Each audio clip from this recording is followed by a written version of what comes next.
So having that Arden, that Sandfang, and also the Churnwalker, especially the Trespass coming out from the Churnwalker, will be very vital in terms of zoning correctly the enemy team that they need into certain positions, getting these picks off, and separating the team with both the Master's Lesson and the Gauntlet.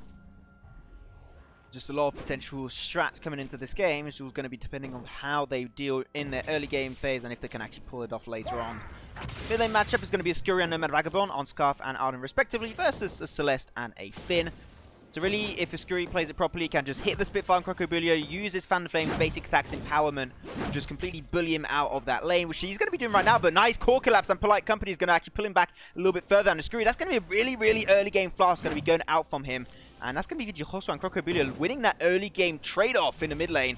They just have a little bit more room to work with. And Nomad, he started with that Vanguard, so he can't engage with the Blood for Blood right now and pressure back a little bit Vainglory. So they're just going to have to be really respectful. They're down to mid HP, both of them. And they just got to wait. There's no way for them to actually get all of this. And also farming up this early on his Scarf might get a little bit tricky under turret. Can he get that big minion? Yes, he can. Okay, he's going to be... Oh, no, he misses it too. Oh, that sucks. He missed 60 CS right there. 60 gold. That's very unfortunate. Yeah, I mean, we always already like 3 CS behind. Third wave has just come out here, so we'll secure that all up and try to push that down as fast as they can. But these rotations, they have already managed to get this backport with the lanes pushing in, so it allows the Celeste to become slightly stronger than the Scarf. Scarf just going to backport now for the first time. So they're going to be slightly ahead in terms of the mid lane here for the side of the Joker due to that early impactful damage coming out from both the Celeste and the Finn. In the bot lane, Joeyscags is obviously getting rotated on by 2 members here, about 40% of his health. He does have to be careful and respect the taunt coming out from Deadly Hollow here. Definitely CC Chain coming out here with 2 stuns and a taunt from both Catherine and Tony. Obviously, he does have that dash if he really wants to try and avoid them. He's just got to be like millisecond perfect because dodging a taunt is not all that easy. The ability is almost instant cast. So he's just got to be very respectful, and which he was doing actually in bot lane. We saw that earlier. So checking out what's going on in the builds, seeing if something out of the ordinary is really happening here. Nothing quite. A Scurry going to go for the 2 early game crystal bits. Going to go also for that energy management because we all know that Scarf is just really, really greedy with that energy management since the last few updates, so got to be a little bit careful about that one. But Life is then going to be playing with this Churnwalker jungle that I haven't seen in quite some time. The last time I saw it, I think it was actually played by Leon himself. So what's your opinion on actually Churnwalker jungle this time around in its current meta? I think Highland? Churnwalker depends, because Churnwalker, if you can pull it off, and especially against the composition, the enemy composition of the Joker's team, it really does work here in team fights. But for the roaming potential, Churnwalker is obviously slightly slow to just get a buff to his movement speed because of this in 0.8. But his ganking potential really isn't as hard as perhaps something like Leo, or perhaps obviously even Amiho if you play that in the jungle, or perhaps some other junglers, you know, like the Rona. We talk about like even other things that you see, like Miss Catherine, even Tony, other picks like that. They're just so much better, I think, and I would have liked perhaps to see even something else like the Arden, the Sandfang instead be put into the jungle, because that would be much better, in my opinion. Have the Churnwalker in the support role against the Finn, where he can make the most impact in this early game. Got to agree on that one, as Deadly Hollow rotates a little bit through the mid lane. Could be a potential 4v3, but nothing's really going to come out of this one. Life is just going to be pretty respectful, taking his time on that rotation. Almost going to get into the 5-minute point, so jungle shops is going to be spawning up. You can see the Deadly Hollow is trying to wait really to get him hands on that jungle shop. He's going to be going for, not sure what he's going for first, probably going to go for like a pulse sweep first, which is just great itemization. But here the taunt has gone through. He does force out the flask. Will he survive it? He will not, and there will be first blood going over to Team Joker 2 times in a row. Kicking off a really good performance so far. Can they turn that into a little bit more of pressure through the mid lane? Potentially. They're going to be pushing hard and not really stopping that amount of pressure on the Scurry, so he's going to have to be a little bit careful, as the Scurry is up to 39 CS, which we're at 47, so you can already see a pattern here of really the mid lane being in such a decent lead in just about 5 minutes. It's something that really your Scurry's got to be a little bit careful about, but the thing is, the core collapse alone from a Celeste just allows you so many more opportunities in the early game stage, because Core Collapse does a decent amount of damage, and the CC Dracing is also really good. So just on the Scarf that can't dodge anything, and just have to deal with his range that was given to him, VG Horseway should win that trade most of the time, at least in the early game. Definitely, I do have to agree with you here. But of course, we look at the builds here down the bottom. We only see 2 stacks right now for the Catherine. Right now, we do see Deadly Hollow going to miss that taunt note, but the Thin Light Company not going to put in the Scarf line enough. Will be the Solar Storm that's going to connect for Curry to about half health. I mean, Catherine, we talked about the jungle Catherine going to be low on the stacks here, but they look like they just want Rudy here on the Sunfang. The boots have been popped, and that would be Sunfang being forced back, and turrets going to be pushed in. Just a little bit of pressure, you know, getting pushed in the top lane. Mr. Rudy. Good. I don't know why I call him Mr. Rudy. All the time, it's just like, he's Mr. Rudy to me. Just going to be level 6 on his Sunfang. So if he did get dived, and get pushed really hard, he could have gone for the Master's Lesson, but at this stage, he's going to be just fine. That Divine Fist is just always a really good ability to put down these waves extremely low and really slow down potential dives. But though, towards the mid lane, a sneaky rotation from Life will be seen. But it seems like he's going to be taking his time, going for the safe pass through the mid lane bush. You see that he's boosting in. Ooh, the Crucible has been popped out onto the chains. They're not going to risk any engagement in their life, just going to move up to the top lane, but not going to find anything as Gwen has rested down to the healing treant for her top side jungle there. Oscuri looks like he's been caught out. Core Collapse will land. Nomad Vagabond there to defend though. Not going to find a kill just yet. Bullet is level 6, does have to force the cord up, but of course not going to use it with VG Hospital. Equally low. Yeah, low. Getting Spitfire again. Getting chunked down by Oscuri here. It's going to be so hard for him to gauge it. Wants to get that gauntlet off, but these just be going to. Oh, just walk into the gauntlet. Who cares? We just walk into your death. We have to be a misplay right there, but the science is going to come out as a result now. Oscuri, we're going to go low. Bada boom, just secure that kill. We're going to get about 1-for-1 now. Then pull back in. Trespass going to land. Master's Lesson combo that one up. Now the Kinetic going to snipe out the Tony on the mid lane as Joeyscags moves in. That's going to be a 2-for-2 though, as now the Ardent falls as well. I'm here turning the kills. What is going on? That was the weirdest fight in the mid lane I've seen so far. Holy smoke. Joeyscags just coming in. I didn't even see it was a random fight and just like, oh, a random ult. I'm going to shut down the Tony. I was like, wait, no, Joeyscags is here. What the hell's going on right now? Oh my god, but that was just like a really weird fight.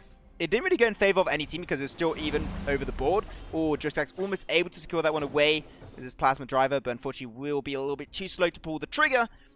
And we are now 3-3 around the board. A goal lead slowly going in favor of the Joeyscags. So still nothing too significant. You're about 9 minutes in, so really 1k, 2k gold is not that much at this stage of the game. So that is still no man's land to know which team will be taking this first one. But though top lane, Kyo going to be under a lot of pressure.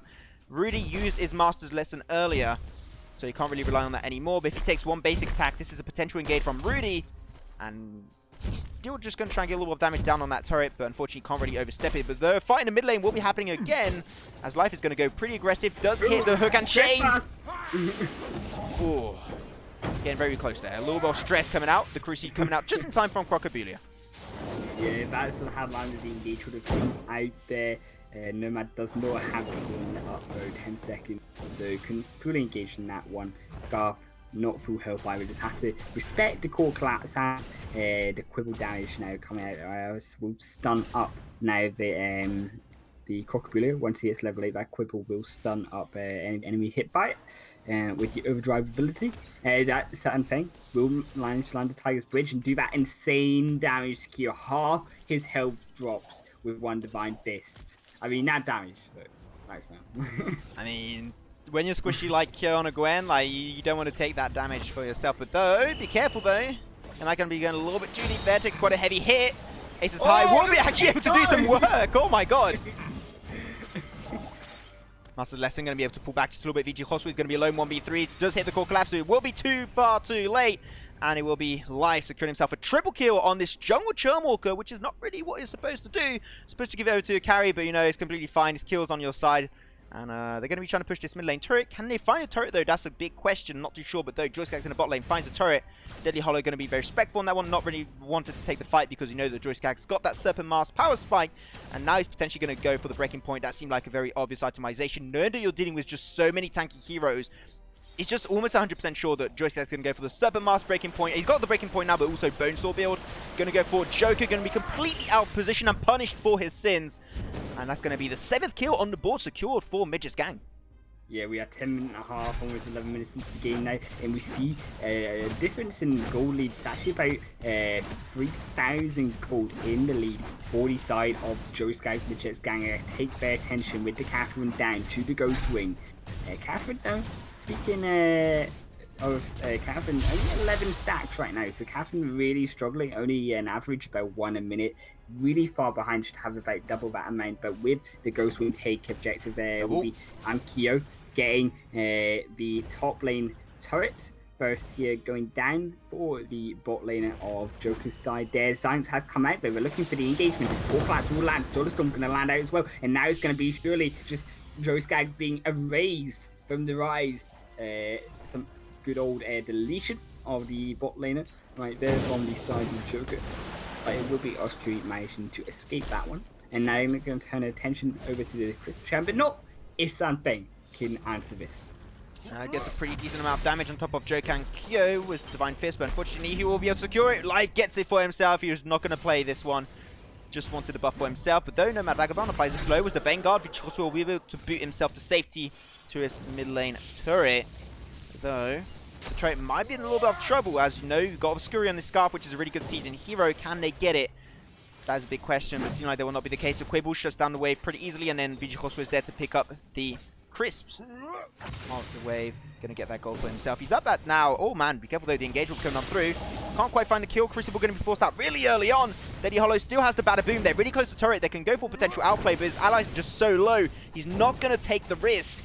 And that's gonna be the first mid lane turret going down in favor of Joeyscags. Yeah, that block there on the Kinetic Ultimate just to avoid the damage going on to the Celeste. Snipe will not land, but they're going to use these backports coming out from the side of the Joker's team to even push their win even further ahead, their lead ahead against the side of Joeyscags. They're now going to move their attention obviously over to the Blacklaw now as well. We're going to start this one up, and now Hero has to back away as well. Has to be cautious of the rotations coming out from these 5-member team coming out, just sticking together onto this Blacklaw. The silence not going to land too early. The Blacklaw over the wall. That's not what you want, Max Man. And now the fight the trespass has been used, and now Joeyscags going to try basic attack for his life, but the ace is high. Is going to stun him up. Solar Storm going to hit him now, and the Fortnite going to separate the rest of the team. But it doesn't matter as they found Kyo on the back foot, and now the Joss is also dead. Crocodile is going to be third to fall, and now Deadly Hollow going to Bada Boom, but not going to be in time as he will triple kill for the Kinetic here on Joeyscags.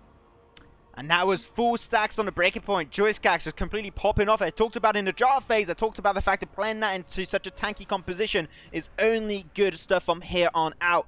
And now Joker as a one-man army is going to try and defend this base. The choke point turret will be going down in mid lane. The armory might be following on through as his Blacklaw is still pretty lively. And they're going to actually commit to this. But everyone is respawning. Now is the time to leave because they're all so low. The Solar Storm going to be coming in, ripping on through on top of this Chumwalker play by Life. We will not be able to find a kill as he is pretty tanky overall. But that's still going to be a really, really good push and a really good fight just beforehand for the side of Joeyscags. Now, is there comeback potential for the Joker? I do think there is that, but it's going to be really hard for them to pull it off. They have to play perfectly now. If they lose one more fight, it is game over. Every single part of that mid lane. But like, Vigilcoso's got no damage. Decimated. Like, look at his build. He's got Spellfire, Clockwork. We're far behind. We're 6,000 gold ahead. 40 minutes into the game, man. We're 350 minutes, and when you have a 6,000 gold lead this early in the game, it's really so hard to come back from.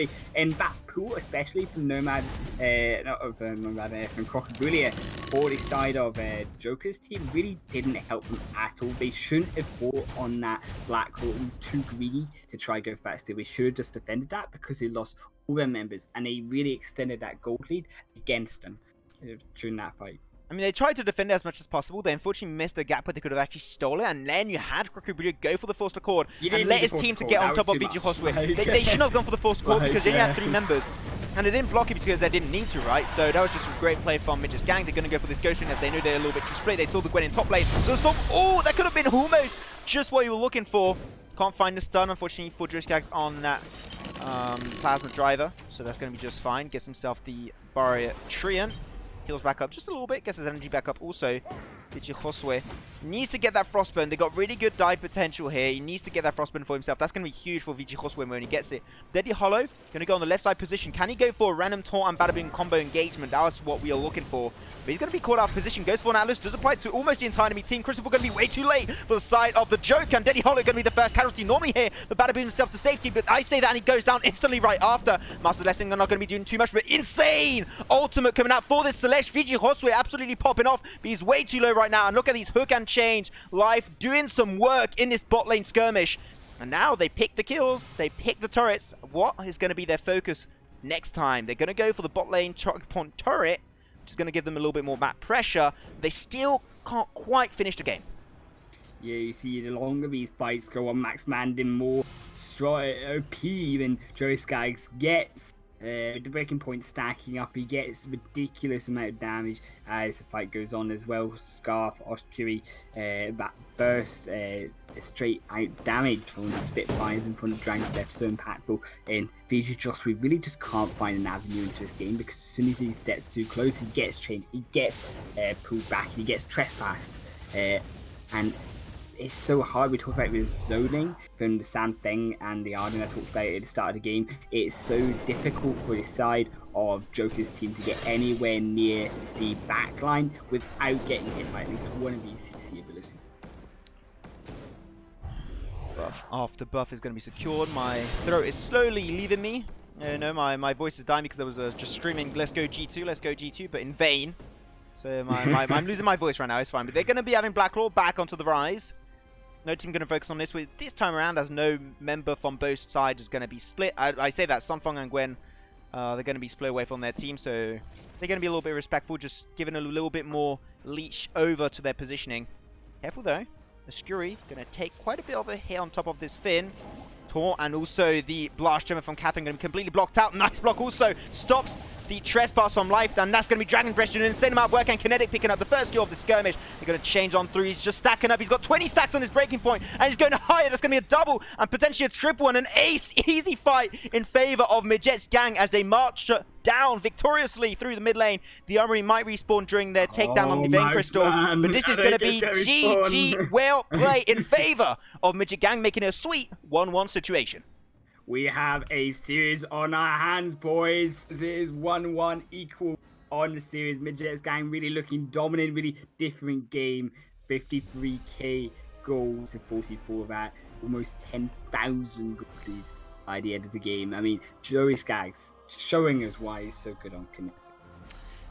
GG, well played. I know also that Joeyscags, for a fact, he does not like playing Kinetic, but he should, man. He's damn good at it. If it's broke, don't fix it. Like, I know, right? Just play it. Just deal with it, man. You got like $400 on the freaking mark. Like, if you win, you get yourself a juicy amount of money. And also, if you get MVP from playing such a good Kinetic, mate, you're going home freaking rich, and you can buy ramen for ages. Like, you're stacked for life. Okay? Yeah, all the pot noodles. All the pot noodles. Okay, the true game of food.